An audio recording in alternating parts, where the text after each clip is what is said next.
Major contributors to the loss of product include, but are not limited to, improper temperature control during storage and shipping, inadequate or improperly calibrated temperature control systems, melting, contamination, accidental freezing, and a lack of knowledge of cold chain management procedures by personnel handling the material.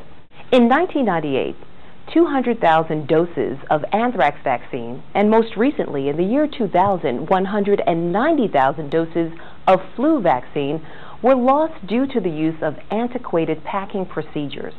These vaccines were rendered ineffective due to freezing of the vaccines when it was packed in direct contact with ice.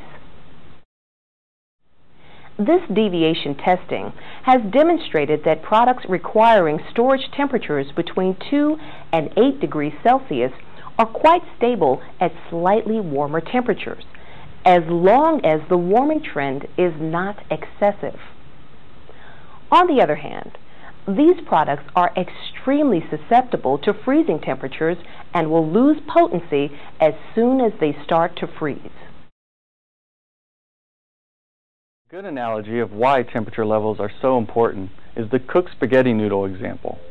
Many, but not all, vaccines are made up of proteins that resemble long spaghetti noodles floating in suspension. They have unique topographies, valleys, crevices, jagged edges, that alert your body's immune system to the fact that they are a foreign material and a threat. Thus, your immune system reacts to this specifically shaped noodle to form immune components that are created to interact and nullify the foreign particle. Now imagine taking that protein and exposing it to high temperatures, say above 25 degrees Celsius or 77 degrees Fahrenheit. It reacts similar to a spaghetti noodle if you continue to boil it in a pot. It starts to get soft and jelly-like.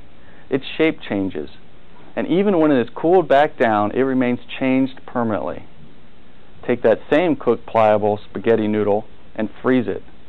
Now it is vulnerable to breakage, not to mention nicks and gouges received by floating in a suspension full of millions of tiny shards of ice crystals prior to freezing solid.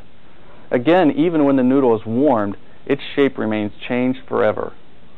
This change in the protein's topography, either from heat or cold, fundamentally alters your body's interpretation of it and can lead to no unique immune components being produced in response. This can lead to immunity not being fully realized from the product. For this reason, these refrigerated products should never be packed directly on ice or frozen gel packs. Placing the product in direct contact with ice will cause damage to the product within the first 2 hours of exposure, even if all the ice later melts.